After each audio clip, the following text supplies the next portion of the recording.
Мороженое жесеңші, мам. Мороженое әкелдім ғой. Қоясың жерге. Мам, мына аяқ киім деп жатсың, міне. Аяқ киімнің астын жуып та қойыпсыңдар ғой қазір. Мейлі, қоя бер, жалаң аяқ кете берем. Мам, аяғыңызға күшті қылып массаж жасап берейін ба? Шынар сен қажет емес әңгіме, бар тірлігіңді істей берші әңгіме, қоя қойшы. Кім мынау қуырдағыңның еті мен картошкасы ішіле жұмсақ. Шайнамай жұтып қойып жатырмын да, маған біраз шайнау керек қой. Тәпші.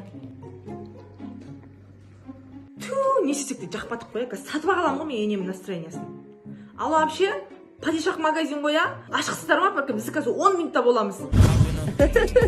Жаным, ақ келінім, өзі де ақ, жүрегі де ақ. Сен айтқан тыңдаймын ғой, білесің ғой, маған не жарасады айтып отыршы. Мынаны бесік тойға кезен болады деген мысалға. Мынаны құдалыққа кезен болады деген. Мынаны кімнің тойына кезен болады деген. Мына жерде көйлек тола кенже таңдашы маған. Ой, мам, сізге любой нәрсе жасап көре берсеңізші осыларды.